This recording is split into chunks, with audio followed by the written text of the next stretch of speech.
Welcome back, Professor Scott. How are you, sir? Good, Professor Pat. Always good. I'm hanging in, that surviving. that that'll be the end of the niceties, right? Good. That's it. So today we're going to be talking about best submissions for older grapplers. We're actually going to go through 20 of them. There's obviously more, and there's obviously variations of some of these submissions that we're going to talk about, but the idea is we're going to put them on a tier list. We both have a very interesting and different backgrounds. You are a BJJ third degree black belt. You have perhaps the most history and experience as it relates to the Gracie, what'd you call the system? The Gracie self-defense system. You're very versed on that, and you teach it quite well, and you do like the self-defense aspect, but you're also a great all-around gi and no gi grappler. So you're going to be providing sort of that feedback from that perspective. And you're a retired firefighter, right? True. And I'm super old. And you're super old. Yeah, just turned 64. So I've got the 64-year-old bias here. Right.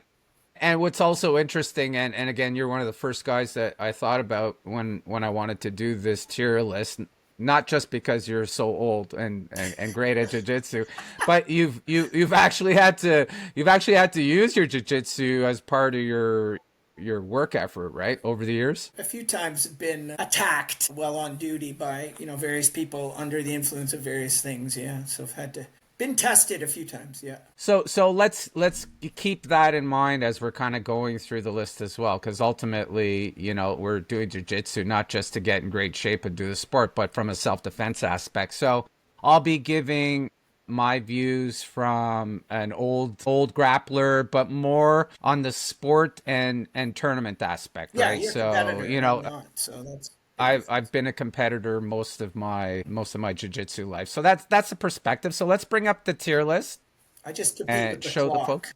with the calendar. I think we all compete with that, right? And Yeah. I think that's really a great segue here. So we have a standard tier list here, folks, and we're going to start at the top where if a submission fits into the S, we both feel that it's an absolute must-know, must-train, high percentage, great for the older grappler. A is a very strong option, very effective and fits most games. Might require, additional agility or flexibility, or again, could be very situational as well. B is focused more on situational occurrences, and may not fit everyone's game, or there may be some issues around that particular submission. C, it's very niche, specialty, not necessary for all practitioners to be learning on a regular basis. And we have the avoid category, where avoid at all costs. It's just not worth spending much time on those particular submissions. So, without further ado, Professor, what do you think? We jump right in here? Right in, throw one out. Okay, let's go with bow and arrow choke. Thoughts on the bow and arrow choke? Obviously, I'll start by saying it's gi only. So, you're obviously limited right away. And, if you look at it from a self-defense perspective, it's probably the guy's got to have a good winter jacket on. But hoodie. What do you, go ahead. It would work great, bow and arrow choke. You have someone's back. I would put it in the A category. I like anything that uses a lot of leverage for an older grappler. I mean, I don't have the strength and speed of the younger guys anymore, or of me 10 years ago. So I find myself gi chokes in general, I'm using them a lot more, just because of the grip, the control, and the leverage. Like a bow and arrow choke has got a ton of leverage. Great. Oh, it's beautiful. I personally love the bow and arrow choke. It really is a go-to. Yeah. I also like it, and I'm going to agree with A. It's not S, because you can't do it in the no-gi, and it has less application from a self-defense perspective. But what I really like about it, you nailed it. You said leverage. What I love about it as well is if you fail at it, you're not necessarily in the worst position either. Very true. So best case you might end up and get in mount, or worst case, they could end up in your close guard. So Sure. I don't see it, and there's a lot of variations to it as Yeah, well. agree. So is that an easy first one? Like quick agreement there. Do them all like that. I don't think so. We're gonna see. I'm gonna pick Americana, the old Americana. Wow, this is an interesting one because it's What? one of the first submissions you learn, Yes. but people often abandon it because people quickly learn how to defend it. So it's like a close guard armbar or a cross collar choke. People learn it early and then sometimes abandon it for fancier, flashier things because they can't finish it anymore. And then I always go back to, well, Hodger Gracie. I mean, he won tournaments with, advanced versions of things that you learn your first week of jiu-jitsu. So I'm going to say S. I mean, I've over the years, I've changed my Americana and I've learned a few hacks to make it work better. And it's great for self-defense. You could control somebody with it while staying safe. I mean, I even use it for bottom side control. Yep. So it's an S for me, but that's What about from a self-defense perspective? So the one scenario that I can think of from a self-defense perspective is if you've managed to get someone with a knife on the ground, sure. and you want to kind of, keep a grip on that hand and arm. Yeah. Americana might be a nice choice Yeah. Well, if there's a knife to involved, do that. I'm running.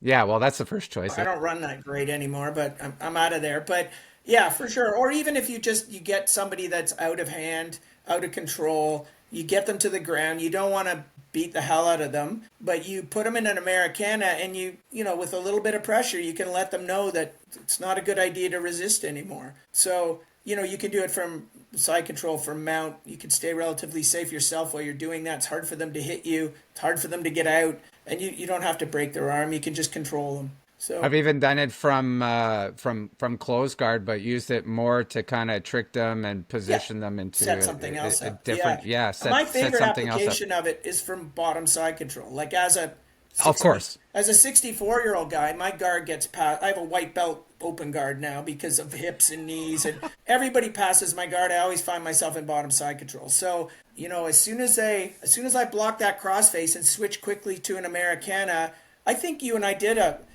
podcast not that long ago where I showed it from bottom side control, and Right. at the very least, you're going to reverse them if they don't tap. You're going to get on top. So, yeah, it's an So S for me.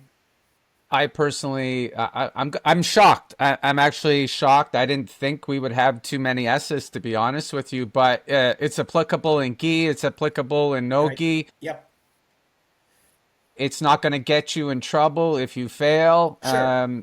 It really is a good solid. By the way, it's a fundamental in my teens and kids class. So Absolutely. they can't go up in belt until they're Sure. really good with how they set up Right. the Americana and Right. and how do they finish it. And they're my kids are really really really good at this move. So Excellent. wow, I'm actually surprised, but I'm going to agree. It's a fundamental, one Sure. of the ones that we learn early on, not complicated, Nope. and it has so many different applications to Sure. it.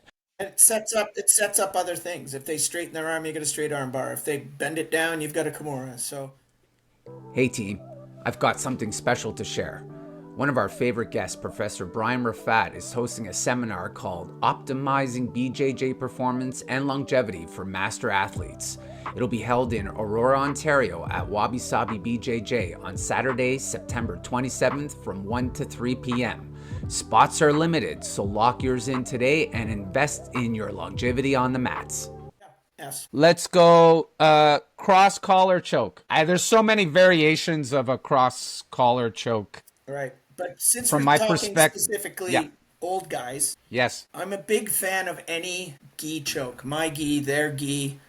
From the control aspect, no gi is definitely harder for older guys because we don't have as much to hang on to. Submission options are less because we don't have clothing to use. But as soon as I can get a hold of your gi, it helps me slow you down if you're a fast guy.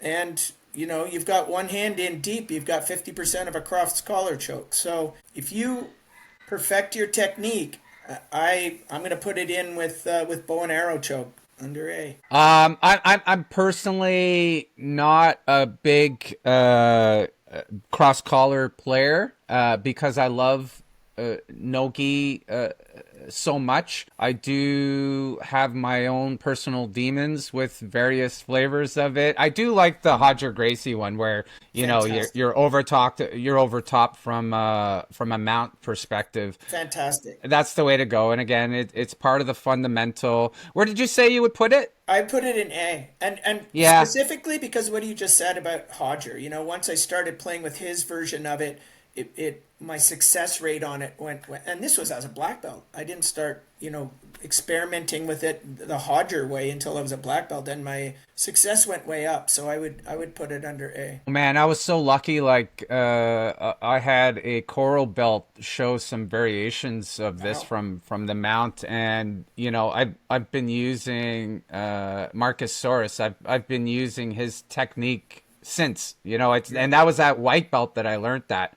Right. Yeah, you do have to work it. You do have to train the cross collar chokes. You do have Absolutely. to drill it. It's not one of those things like you just magically go back to, like Americana. You can always just go back to, right? It's a very simple move. Right. There's quite a bit more setup to the collar Sure, chokes. there's definitely an argument to put it under B. I don't know. I'm just No, speaking from I'll personal. I'll keep it there. I think it's also viable from a self-defense perspective if someone's wearing a gi or a jacket Yeah. or a Again, sweater or hoodie, even a whatever you can. t-shirt. When I Yeah, teach self-defense, I often bring in a bunch of t-shirts for people to wear that we can rip up, and I'll teach them t-shirt chokes. So variations of cross-collar chokes using t-shirts, and right. nothing more painful than that. Now I'm going to go to some areas where I might be a bit more biased. I'm always looking down so I can make sure that I'm getting the right here. I'm gonna getting the right name for it. Toe hold. Thoughts on toe hold? That's my move, right? Like I'm the leg locking guy, so I love the toe hold. That's why you're not So cross-collar choking, because you're busy that's why I'm ripping my not cross. feet off. That's right. Right. That's what I'm more focused on. Self defense completely useless. Means shit. It's totally Tough to do with shoes on. yeah. Actually, it's easier to do. What do It's you think easier to with do if wrestling they have shoes? a yeah. It's so much easier. Any leg lock is way easier if the person has some sort of shoe, unless they have a big like Kodiak boot or That's what I'm something like that. thinking. That Big pair of oh boots. okay. You try and I toe was hold thinking them like all. wrestling shoes. There Yeah. you go. Um, but good for gi and no gi. True. I hit them on both on a daily basis every time I train. Actually, Yeah. it's one of my go-tos. What are So your thoughts? so I have started toe holding a lot more probably since I turned 60, and I'm attacking the legs a lot more just Why because, is that? well, I'm finding I don't have the gas in the tank that the younger guys do. I don't have the Right, speed. I don't have the flexibility. So if I'm approaching someone who's in supine guard and I want to pass an open guard, it's a lot of work. It's a lot of work right, passing a young guy's guard. And then once I pass it, then I've got to control the position, set up a submission, submit. But their feet are always in front of them. So I'm doing that enter with one foot in the middle, spinning around backwards, going for a knee bar. If I fail the knee bar, toe hold. So I find with more advanced guys, that's the one that I'm probably most successful with is knee bar or toe hold because I don't have to pass their guard. I don't have to fight their grips. I'm spinning. It's the last quick move I've got. I'll step in, get that center real estate, spin around backwards, straddle their leg, go for a knee bar. A lot of guys will spin or fight it some way, and the toe yeah, hold's right there. So it's sort of my like yeah. last of my leg progression. So I will default to And that at they're the end. I find they're everywhere as well, right? So Because even when someone's his feet are Della everywhere. Hiva, I'll spin in and I'll get right Right. into the toe hold. There's so many applications for it. It is a good older guy I'm just going to say the same or thing. For an older person. guy, again, it doesn't take Yeah. a lot of leverage. Someone can be bigger than you and stronger than you, but Oh yeah. it's such an isolated movement that it's easier to tap a big strong guy with that than say a straight armbar. This is going to be tough. What are you thinking right now? And again, you're not going to hurt my feelings because actually, I'm going to surprise you on this. I'm thinking it's a B. Really? Very, very situation. Hey, it's my main weapon. Yeah. But I don't think it's for everyone though. Well, right. Also, I guess we have to also look Situational, right? at the legality of it for lower belts, right? Right.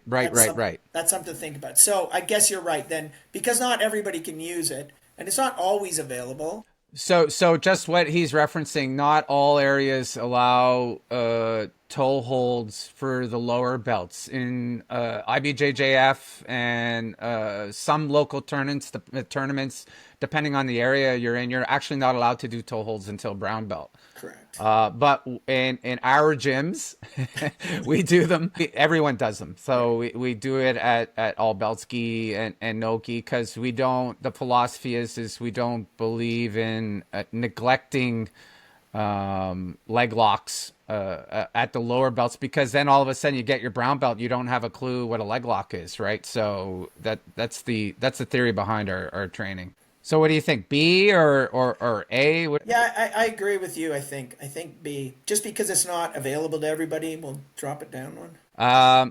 North-south chokes or north-south in general. It's very. I'm gonna go B with that too. It's very situational. It does require a lot of drilling and setup to be able to strangle someone like that because obviously they know they're in a bad position as they're moving into the north-south. There's that struggle. We have a couple of guys at our gym. Big Brian is one of them who's very, very good at that. He's the master at it. But he still has to work to set it up. I don't know. What do you think from a self-defense perspective? I think you can get bitten there. I'm not sure that I want to be north-south on someone trying to hurt me, or you're going to get bit. Like, the first thing I would do is I would bite somebody. Right. If I'm north-south on someone in a self-defense situation, I want their neck viced between my calf and my thigh. Right. So, like, I'm squeezing their head kind of sideways in one leg, and I'm going for a kimura. Okay. Well, yeah. It's a great control position, and if I want, But from a submission perspective, right. So from a head and arm or headlock, what's your range? Because we're going to get to the kimura, right? So what do you think? I'm going to say. What was the criteria for C again? It's sort of niche. C, it's very niche and specialty. And low percentage, very specific to a certain style. So I got to put it there then. Because personally speaking, it's hard for me to finish. Even though our friend Brian has walked me through his technique. He's done it to me several times, and I still can't. Yeah, and I've watched I got to squeeze system. Yeah. Marcelo Garcia, he has that different method of cupping the fingers and pulling up on it. Right. Marcellatine, I think it's called. Right. I just, for me personally, I would put it under C. It's niche for me, for sure. I'll go for it, but it usually makes the person defend, and then I'll get the kimura. Okay, trying to figure out what. Let's go with heel hook. Listen, I been doing this a long time, but it's only become super popular in the last, I would say 5-6 years. Yeah, sort of the. Before that, we didn't see many heel hooks at all, and then sort of the Danaher team took it. That's what I was going to say. He kind of opened it up, and there were guys doing it before, but he made it super popular with instructionals and whatnot. Super dangerous. You got to be careful who you teach it to or who you're working on. Like it's super easy to get hurt. There's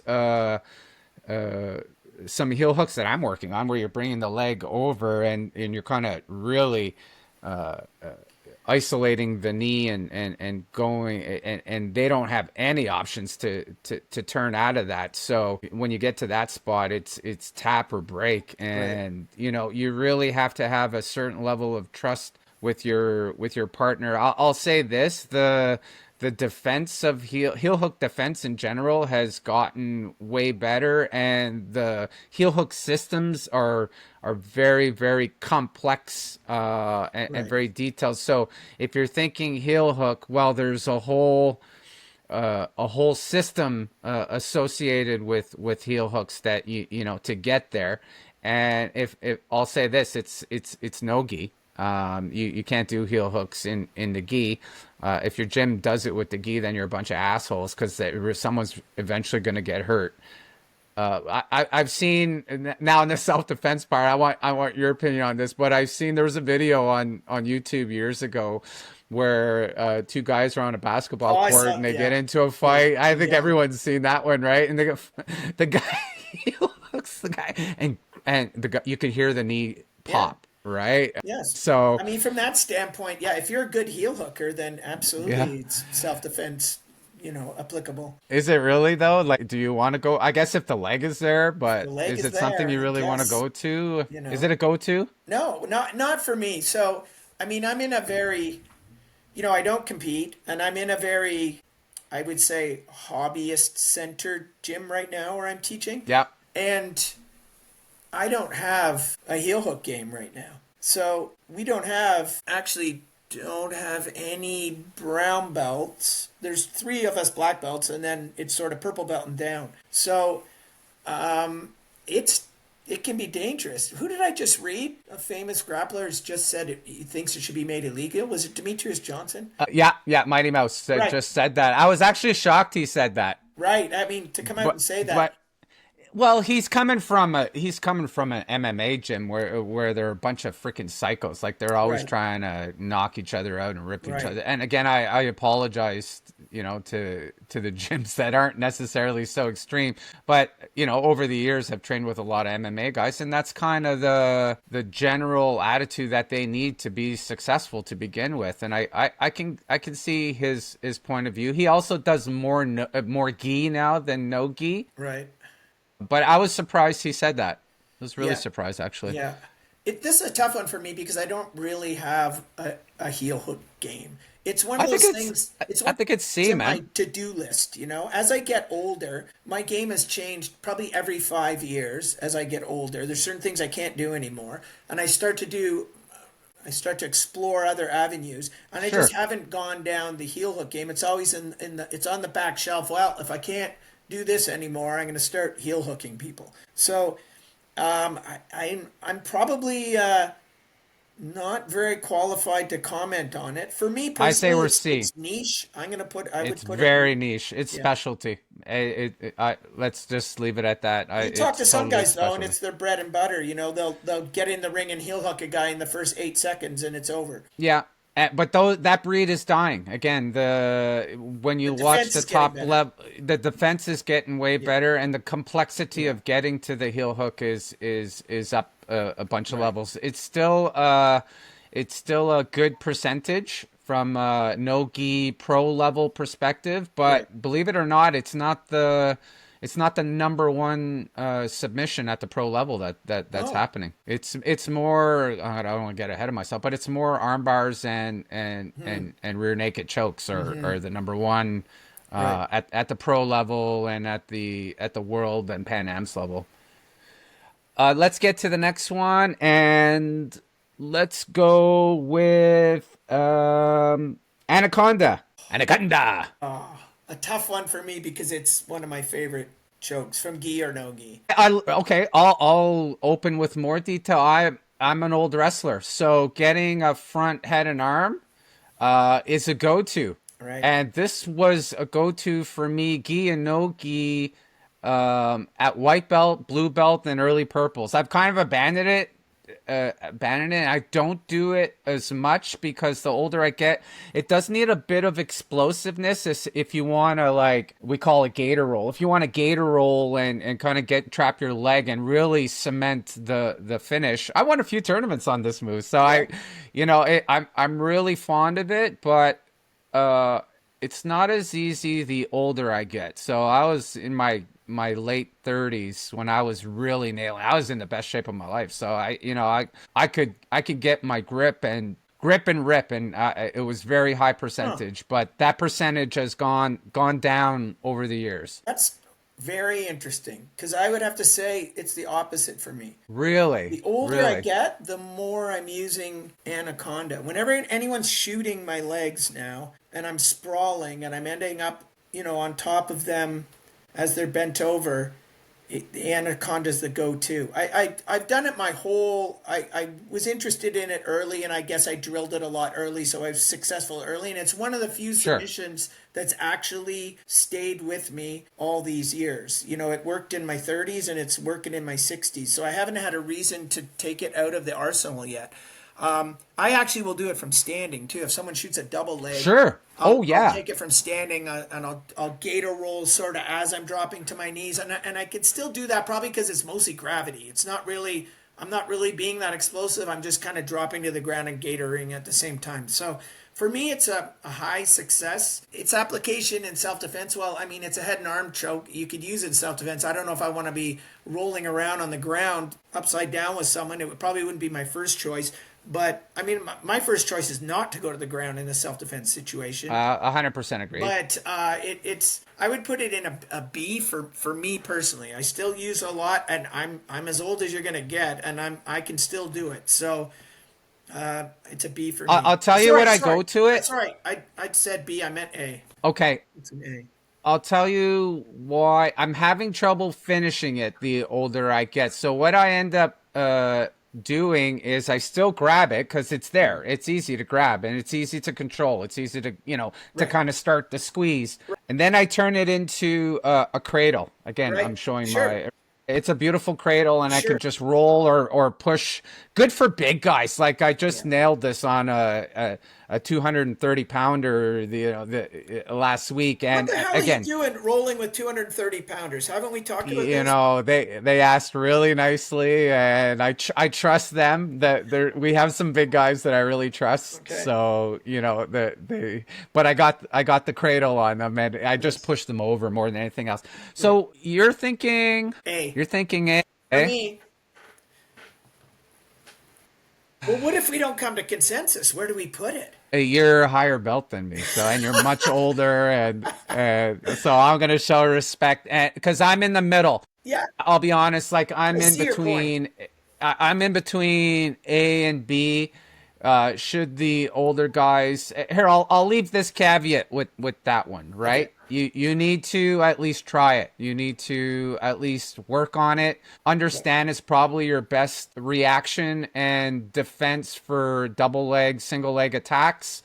You will get to that position. But if you somehow scramble and your partner's in a turtle, it's probably not the first thing you're going to go to. Right. You're probably most likely going to go for their back control or push them right over. Yeah. But it's definitely the best reaction, even from a self-defense perspective. Gi, no gi. When they shoot in on you, you grab that head and arm and you slam their face into the ground. Even if you don't go for the choke, just the control aspect of it. Just the control aspect. Just a quick caveat, like some of these decisions I'm making are based solely on what I'm good at.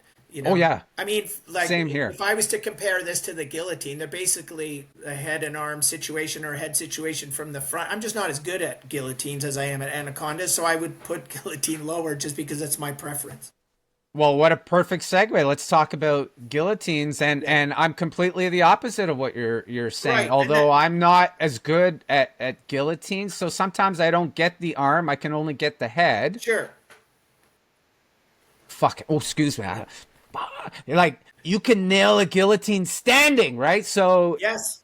And I've had I shouldn't. No names. Like I've had after club scenarios growing up where I had a friend who was very good at guillotines, and he would put guys unconscious like within seconds, and I just seen bodies falling. I'm like, he's not even hitting them. He's just squeezing.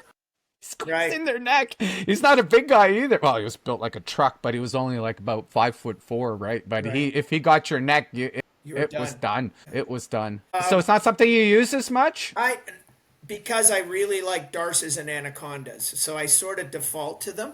But I understand that it's, there's so many variations now: high wrist, high elbow, arm in. That it is a great technique. And I mean, I'll go with your decision on this one. You'll defer to me? Okay, let's see. So strong option and situational weapon.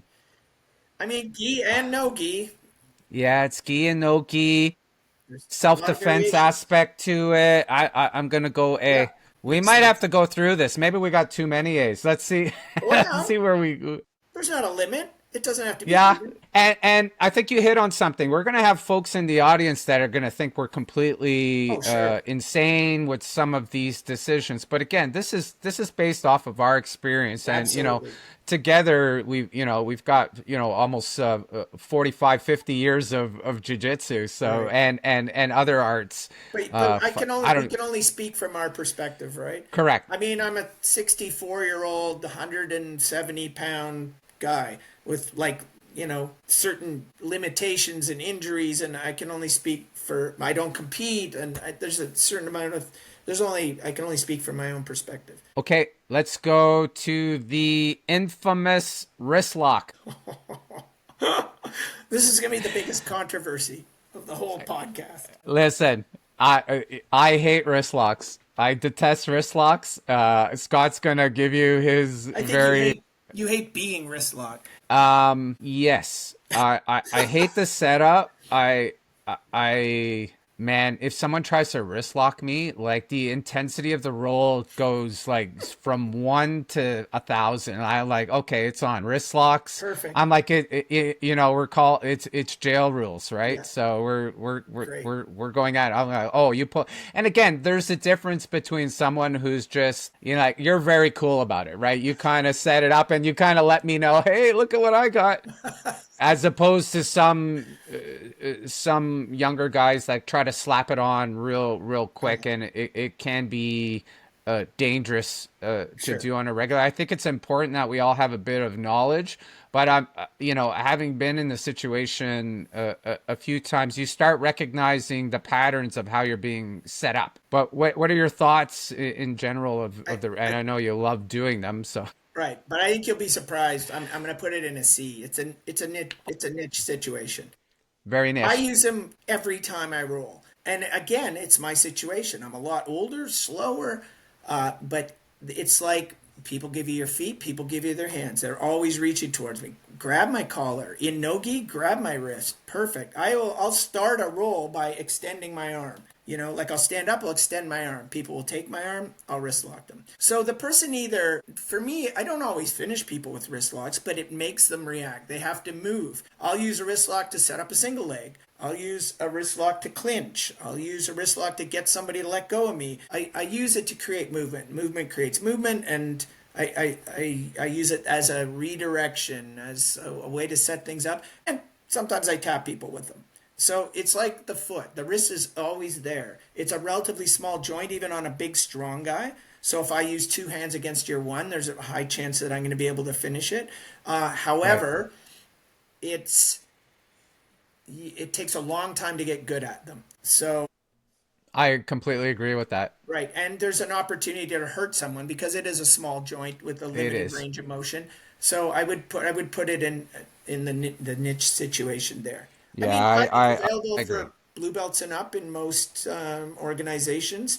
I have actually personally used it in a self-defense situation very effectively. Really? Yeah, several times actually. So, I guess as a firefighter and police officer, the wrist lock is really important to kind of control that arm and get it to their back, right? Yeah, I mean, just to clarify things, if people are thinking, why the hell is a firefighter wrist locking people? In the fire department that I was on, we did a lot of medical calls. So we were helping paramedics deal with people. A lot of those people were under the influence of various substances or were combative or were violent. And a wrist lock is a way of controlling someone who's trying to hit you or trying to grab you, or they're grabbing a paramedic and it's hard to get them to let go. So I would gently wrist lock them to the point where they would let go. So I would use that as more of a control situation. But I would say of the times I've had to use jiu-jitsu in self-defense, wrist lock is by far the technique I use the most. So let's preface with the C. So C again isn't necessarily avoid. It's not in the avoid category. No. Again, if you're a police officer, or if you're in the emergency response field or a soldier, like this is absolutely something you guys should be training on the regular and kind of build your knowledge on. Is it? If you're niche. Just a basic, it's very, very niche. Yeah. Like if you're a regular day-to-day practitioner, then I wouldn't. Yeah. I would highly recommend you do, but you don't have to. Let's go with the Darce choke. You kind of alluded to the Darce a little bit earlier. I gotta say, compared to the anaconda choke, I never hit Darces. I don't go for it very often. I'm more, I'm more trying to flatten them and pass at that point when I'm doing it from a half guard at the very least. Again, you could do it from the turtle for sure, but it's hard. You have to set it up. It's hard to catch your arms in the right spot to be able to execute it right. You really got to throw that arm all the way in to be able to get that Darce on a turtle guard player. But it's something you use quite a bit. A lot. And I would again say it's something I sort of picked up late in my jiu-jitsu journey. I really started using it more when our friend Professor James, that head instructor at the club you're at now, he saw me doing it during sparring, and he came over and said, let me give you a couple of finishing tips. And oh man, it went from probably a 40% success rate submission to an 80% success rate submission on two things he told me. So for me, I've been using it a lot. It's the twin to the anaconda. I'll switch back and forth from Darce to anaconda. Nice. I have a lot of success, especially in no-gi. I'll do it when I'm in your half guard. I'll do it when I'm passing the guard. I'll do it from turtle. Anytime I can get arm head, it's Darce. Anytime I can get head arm, it's anaconda. So again, that's personal preference for me. I would put it wherever we put the anaconda, A, I guess. I'm not going to argue with that. I'm going to put it in A right away. The Rotolo brothers, if anyone follows the pros, like those two kids, like they both nail them from everywhere. Like as they're flipping in the air, they're getting Darces. Like it's crazy. Gi and no gi and both. Yeah, it doesn't work great on a really a broad person, someone with really wide shoulders, wide chest. I can't get through, so it has some limitations. Well, speaking of, doing certain submissions against body types, let's do leg triangle. I used to like doing leg triangles. There's a lot of different ways to set it. I find it easy to get to triangles, to be honest, but finishing them is an art. I remember I was at Blue Belt and we were doing a tournament in Ohio. And I had a match against a wrestler who I found out afterwards that he was a Division II wrestler and one of the coaches in Ohio State. And very, very stocky. I remember I saw this kid, I had to be in my mid 30s, late 30s, and it wasn't Masters Division, it was open. I saw this kid, I'm like, I'm gonna crush this kid, man. I'm gonna rip his head off. And then he took off his shirt, and you ever see the Bugs Bunny where the wrestler and then all the muscles pop out, like it was all like, he ended up being so jacked, and I'm like, oh crap, okay. And I remember, and at that time I refused to pull guard. And I'm like, I'm going to wrestle this guy. Let's go. I got this, right?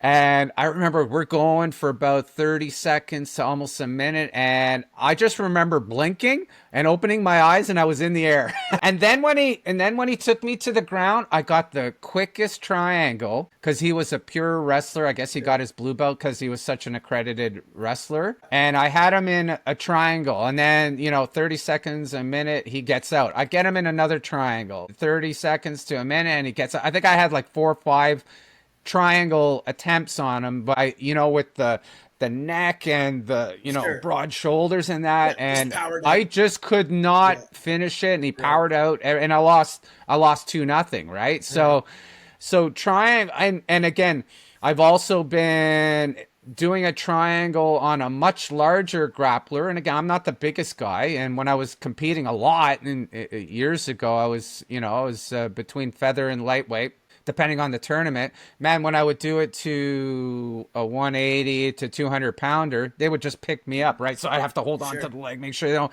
But I got crushed. Like they would lean right into me. And Yeah. so it's not a go to anymore just because of if it goes wrong horribly.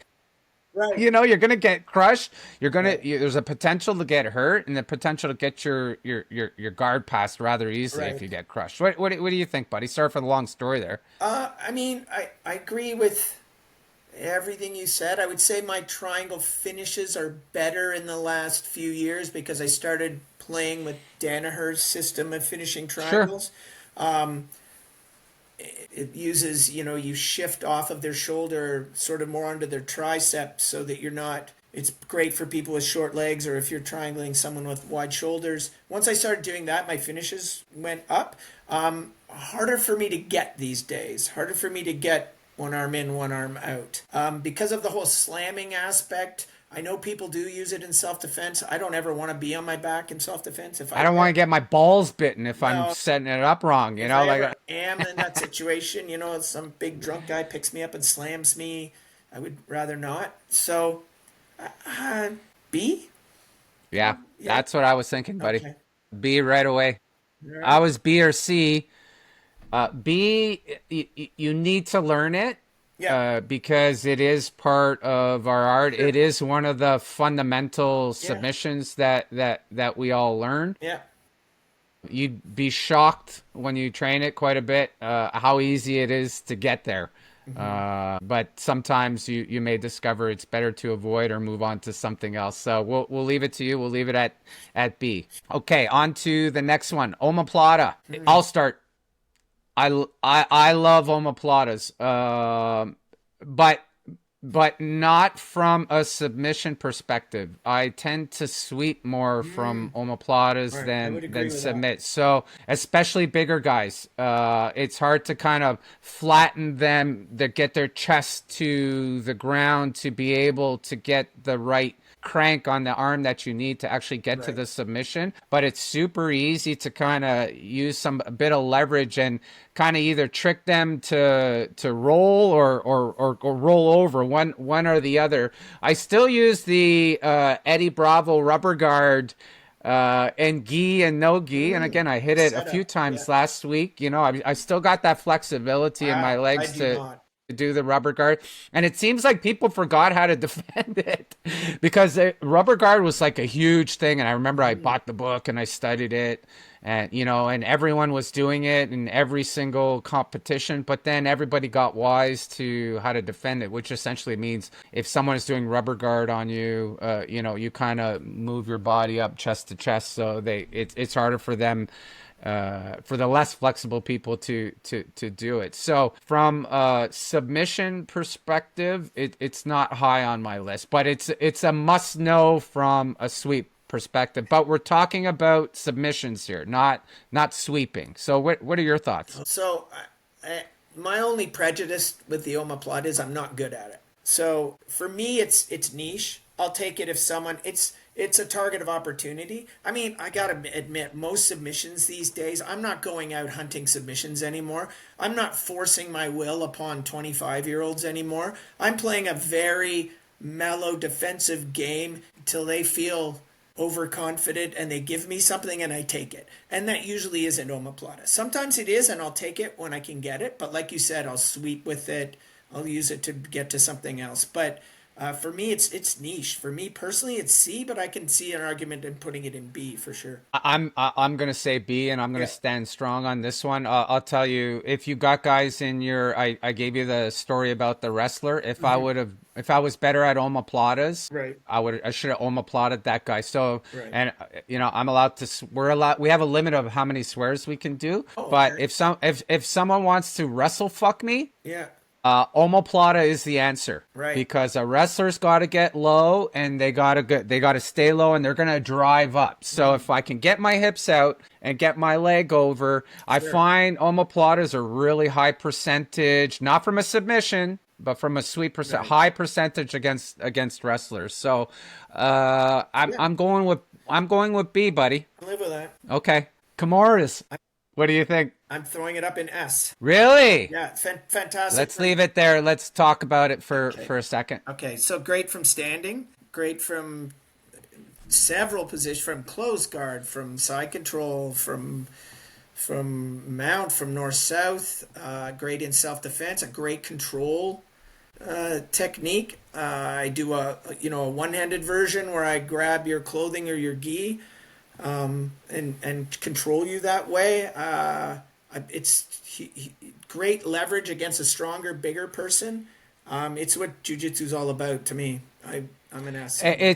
You could do it in every single position practically, right? Like look at our S tier. It's basically that same arm control but opposite, right? Like exactly. You're going one direction with the Americana, and you go the other direction with the Kimura, right? I always teach. I'm teaching beginners. I tell them that, if you're asking a question in class, that's the Americana. If you're doing the stop on your bicycle, your arms hanging down, that's Kimura. And anytime you see somebody put their arms in that configuration, take one of those two things. So I'm a big fan. I think it's fundamental. It can be used gi, no gi, on the street. Great control, great finisher. Here's a controversial one. So I think that one was pretty straightforward. That one was easy. Ezekiel choke.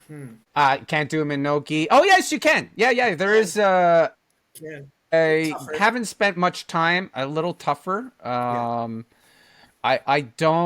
played around with it in the gi, but it's not. Again, because I like to tailor my game between no gi and gi, so I use a lot of the same patterns and movements. This is not a go-to for me, but I think it's important for people to learn it at the very least. If you're going to do a lot of gi, it is a go-to. But I know you like this one. I don't successfully finish it in no gi very much, but it definitely makes the person move. When I put that on and I start to fake like I know what I'm doing in the no-gi, and then they move. Exactly. And then you take something else. They give you. I take something else. Exactly. And in gi, obviously, anytime anybody has any clothing on, it can be effective. So, I put it in a B, I would say, or maybe B. Why are you saying B? I'm surprised. I thought you were going to go. Probably just because personally, again, I don't. It's a little harder for me to finish than other gi chokes. I would put other gi chokes higher on the tier. It doesn't use as much leverage, I don't think, and it's harder for me to finish. So I don't know. I'm at the point now where I'm lining these things up in the amount of success I have with them.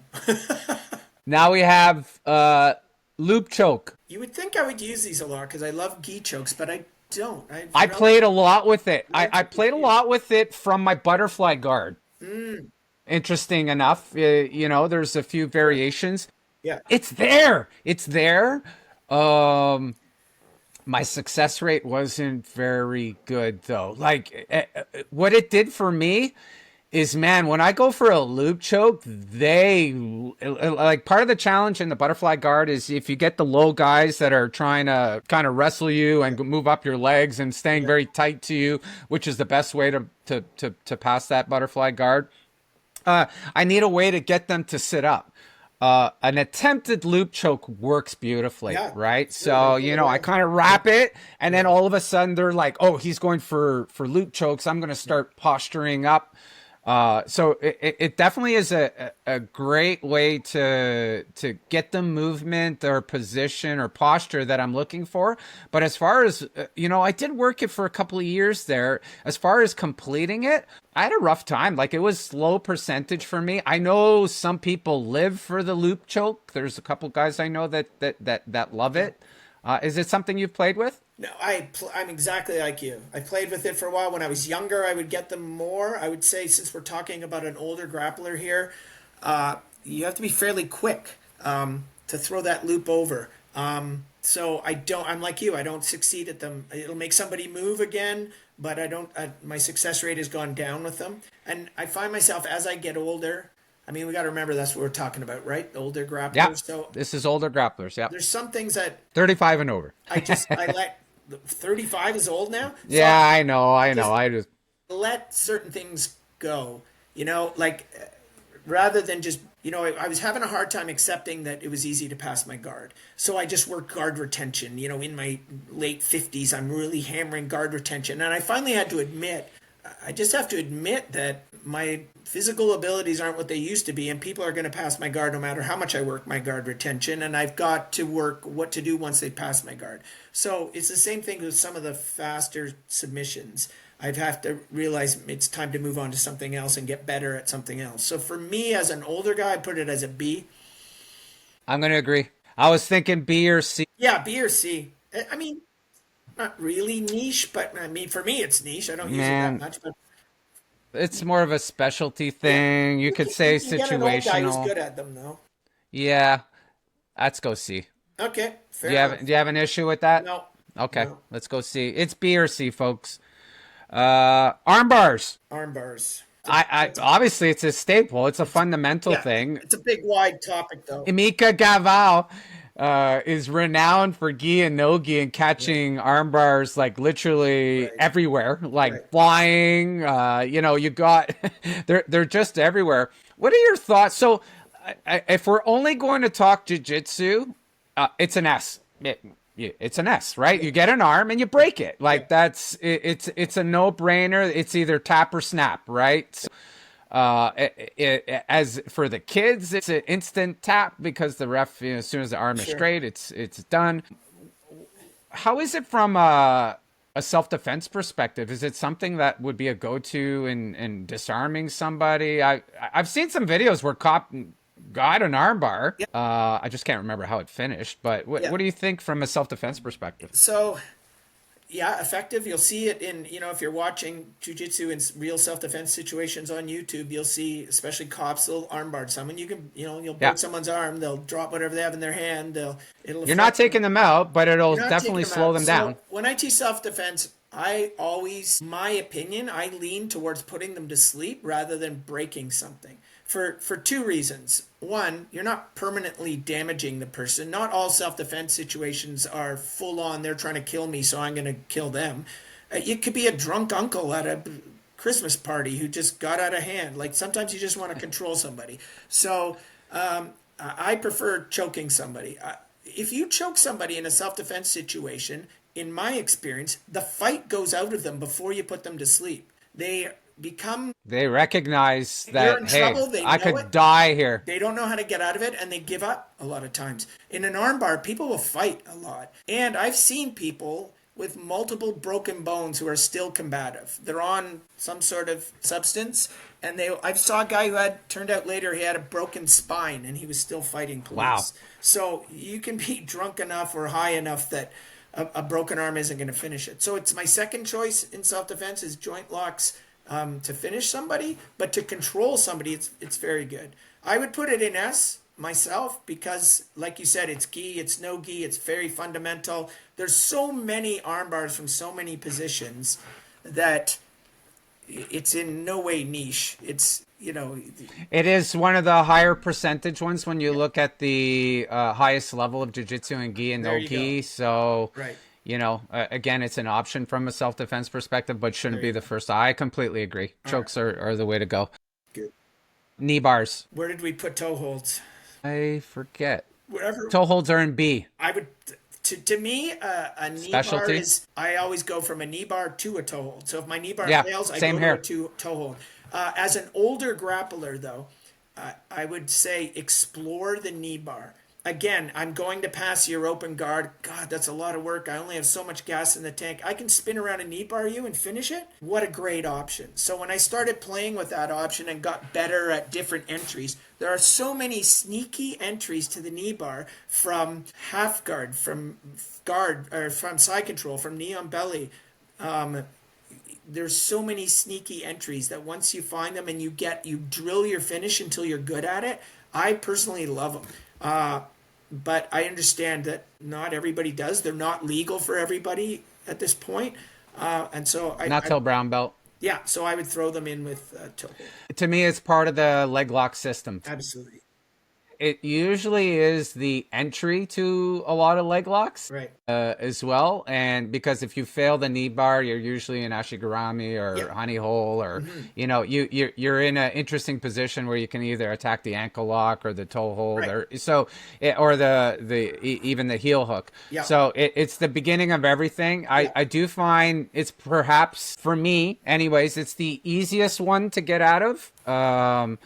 But usually, as I already mentioned, as the person's getting out of it, you're switching to another one. Yeah. So I'm good with B. It really is very situational, borderline niche. So let's continue on that, where we have the ankle lock. Very similar to the toe hold and knee bar, part of the same system. That said, ankle lock, I think, is well, first of all, let me preface this by saying it's my number one submission. It's my favorite submission. It's the highest percentage submission for me by there's not a close second. I'm known as the ankle locker. So, Right. That's kind of my, right. If I can't get the ankle lock, I go to the toe hold. So right. they kind of switch between them. That said, ankle locks are also legal at white belt. You could do it in the gi and no gi.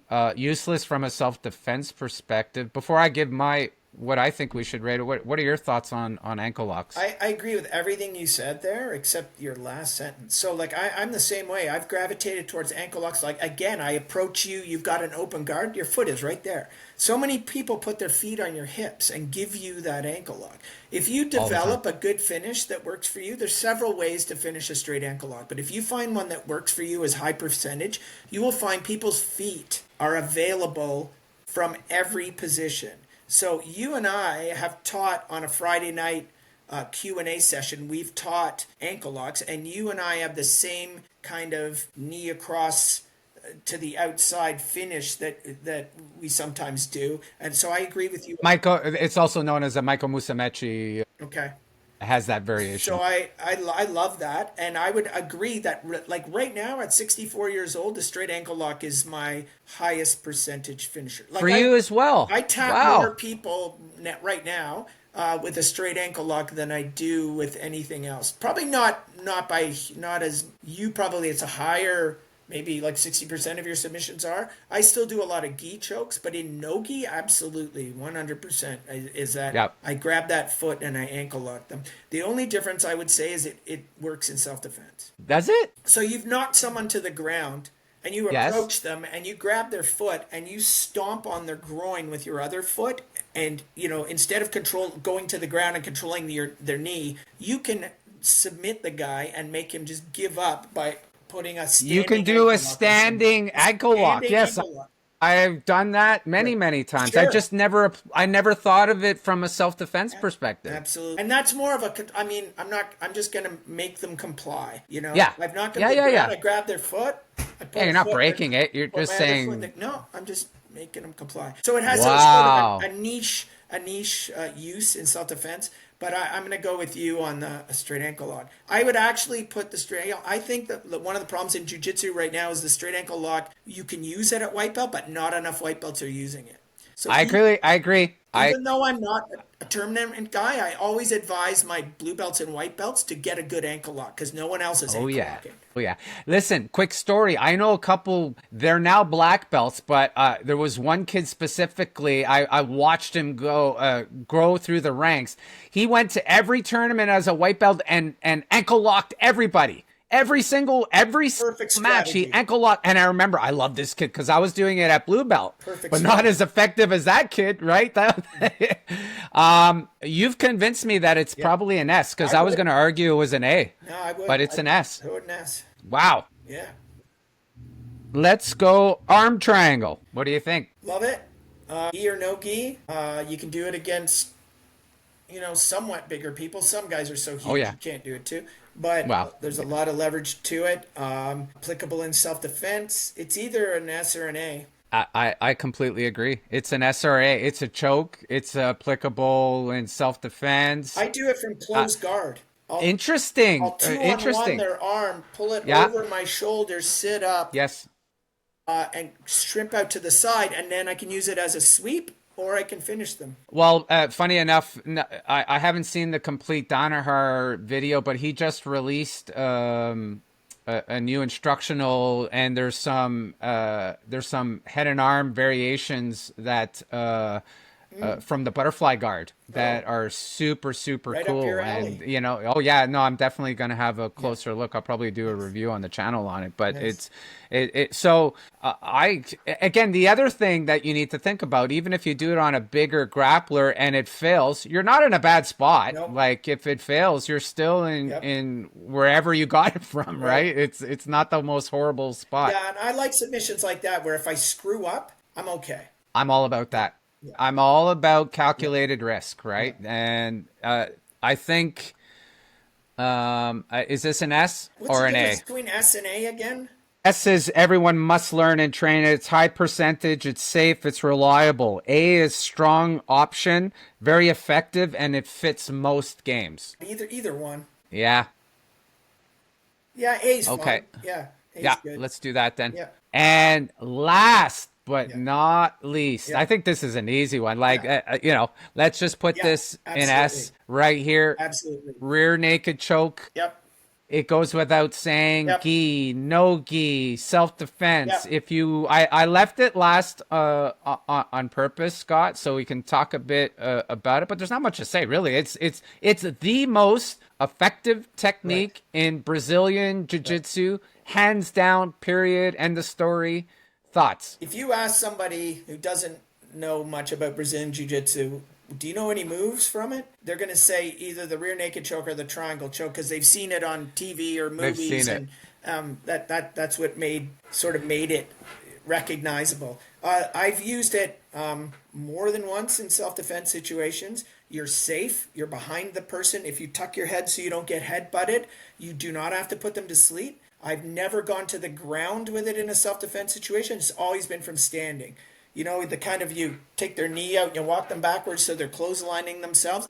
The people I've done it to, I've done it a couple of times, gave up. They're just like, okay, I'm done. You can control them without putting them to sleep. You don't have to hurt them. If you want to put them to sleep, you can do it in 7 seconds. They're going to be out for 8-10 seconds, and you can leave if you want.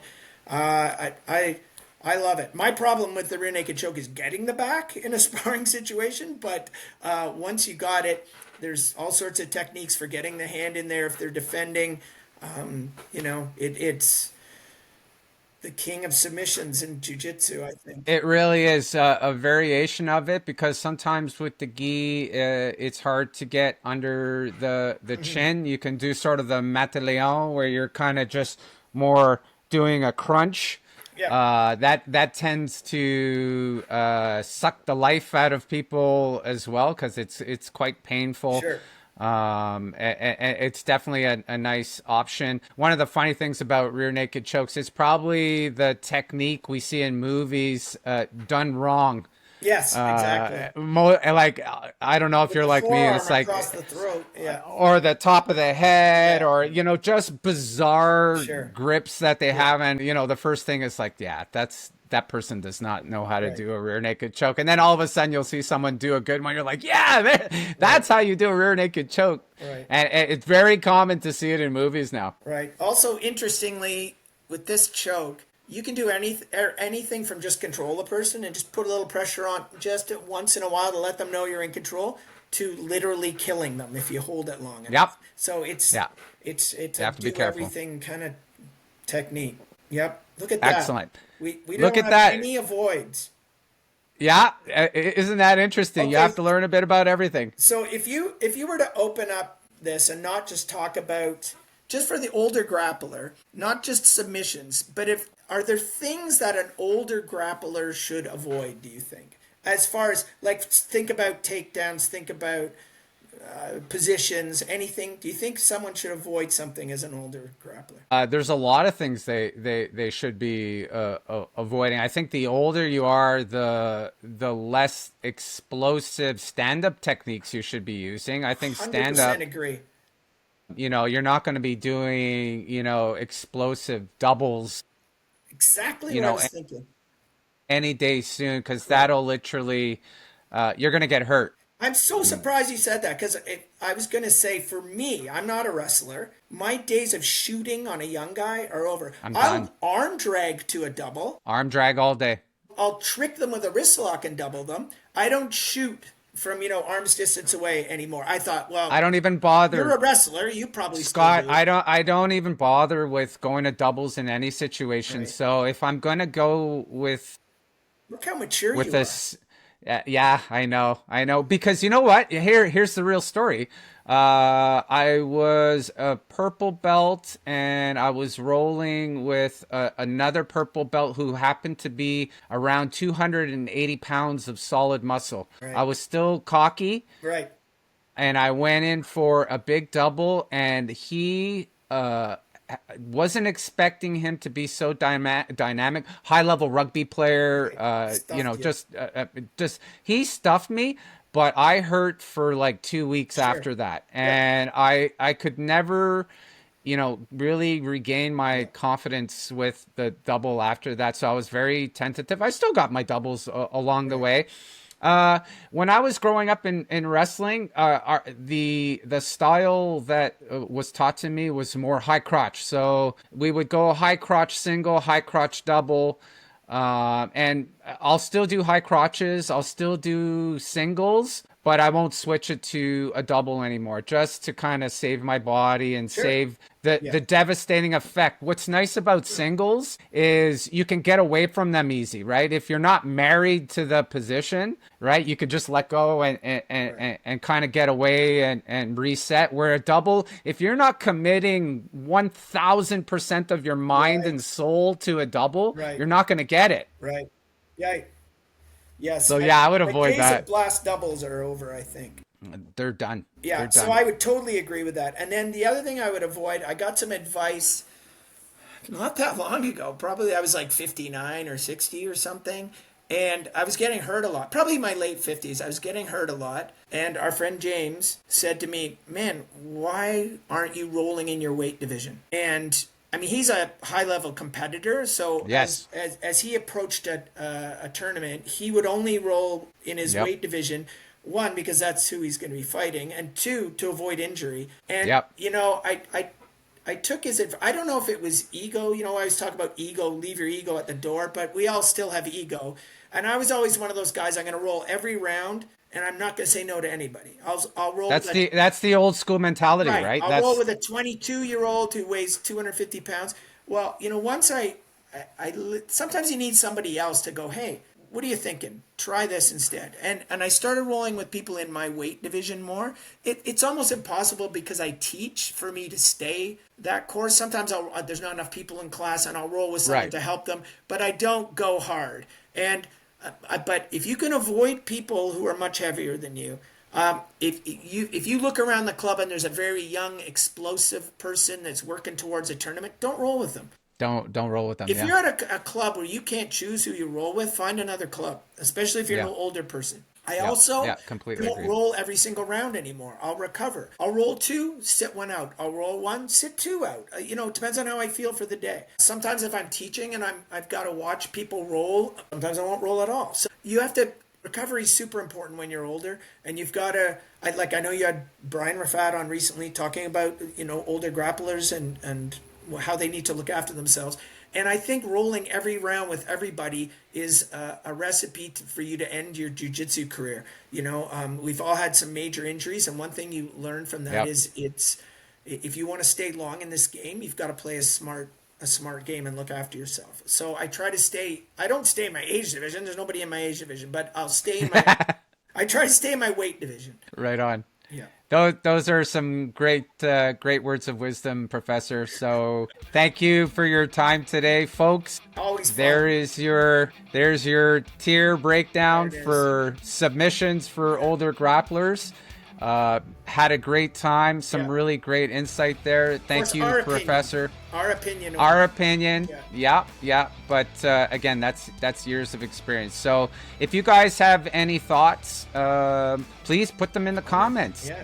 I know we didn't cover all the submissions, but if you have one you'd like us to talk about, put it in the comments. We'll be scanning the comments, and we're happy to respond. Once again, thank you, Professor. I will see you soon on the mats. Very, very soon. Yes. Thank you, brother. Thank you. Thank you, everyone. Don't forget to like and subscribe. Bye-bye.